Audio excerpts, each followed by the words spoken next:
Taught Me, and you can get that book at whatlovetaught.me.com. Bishop, let's talk to Zinz. Is your name Zinz? Yeah. Good afternoon. Good morning, I'm sorry. Lorraine, I'd like to agree with Bishop Weeks. Most people will not understand what he's going through and what he's trying to say unless they've been through it. I've been divorced for over 30 years, but everything comes back to me today just like it happened yesterday.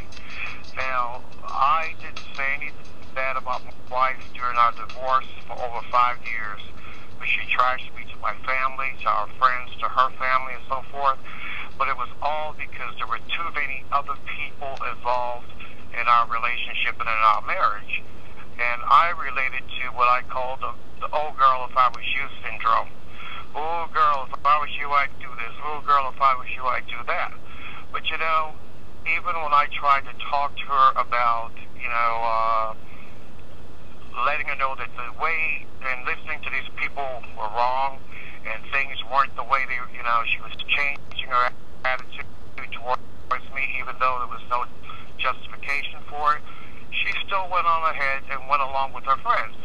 And so I came to the decision that, okay, I'm not going to fight, I'm not going to argue, I'm not going to, beg you to stay with me. If you don't want to stay, then go.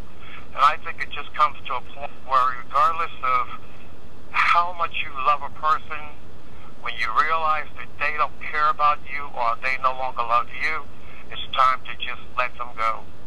Thank you, Zinz. I appreciate your comment on this morning. Bishop Weeks, we've got some emails that you could be so kind as to respond to. Yes, we have one from Kevin. Thanks so much, Kevin. Great questions. One, who paid for the wedding? Juanita did. Two, if there's such a concern for the flock, why do you continue to live in extravagant and then driving a Maybach and a Bentley and in other cities, multi-million-dollar homes, multiple properties around the country? And question number three, you have a great one. Let me answer question number two. Well, first of all, I wish I could tell you how much money I've actually given to the church to make sure the church was covered. If I told you that, it's in the millions.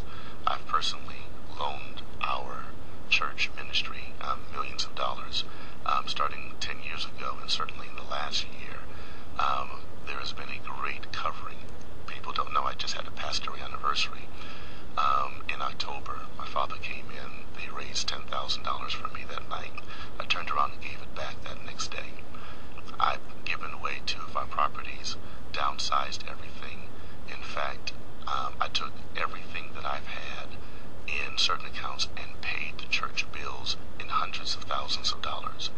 Back in this year, it cost us $420,000 to run the global vision from Atlanta to the world.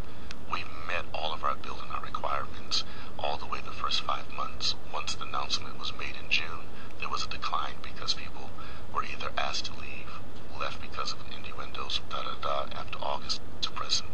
Imagine now, I'm pastoring a church where we're bringing in only 10% of what we brought in February, and I'm making up the difference, 90%. I'm making it up. The church is not even covering that.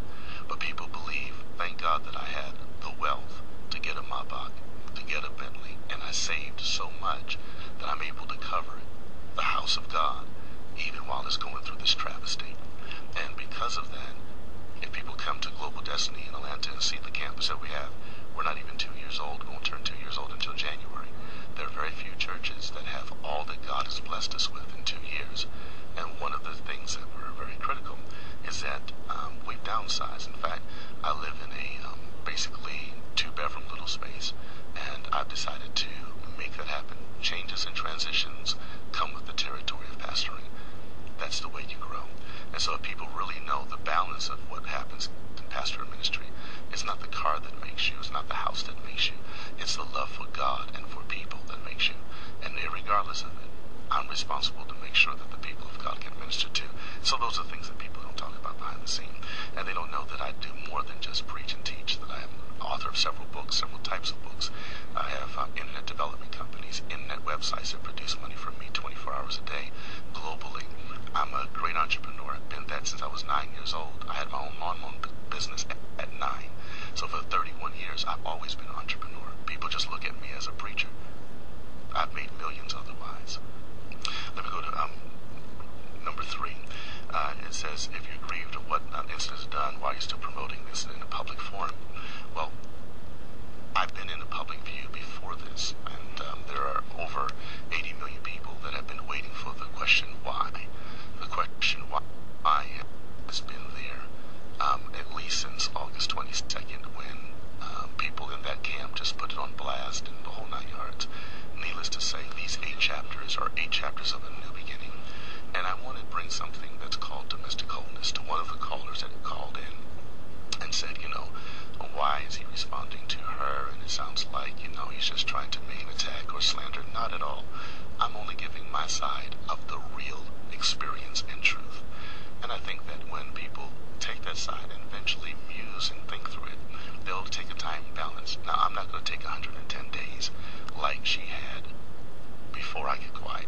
I'm going to take about 10 to 20 days and just share my heart about some things that are there and let people have time to hear it.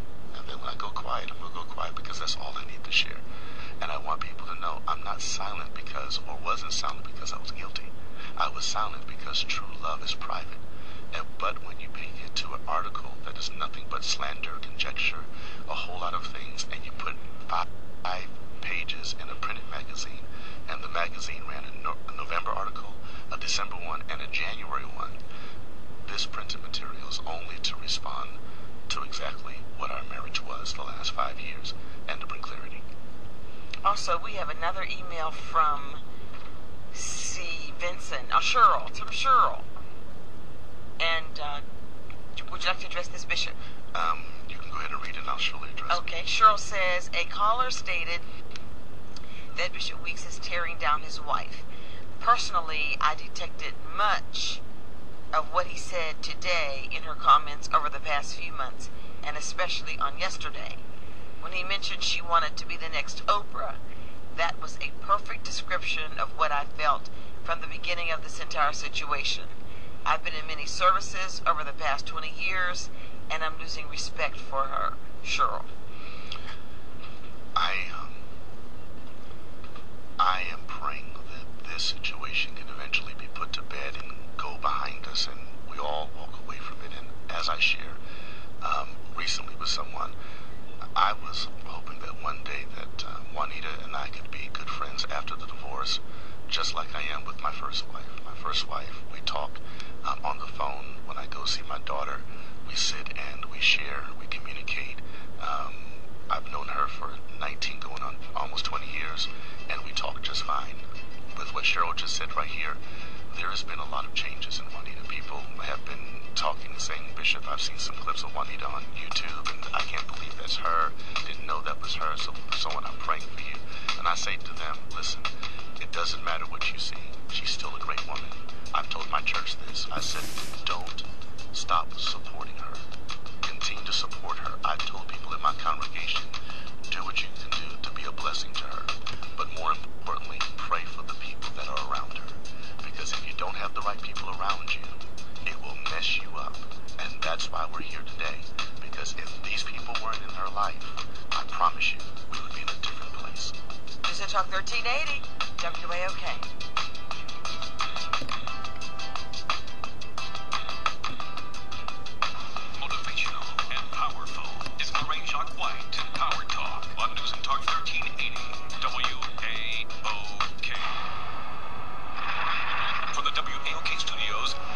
Unsuspecting town is about to get the shock of their lives. Atlanta, News and Talk 1380, WAOK, and Lorraine Jacques are doing it like Oprah. Okay, now here's the deal. Listen carefully. Thursday, December 20th is the holiday show that's going to spark a frenzy in the city.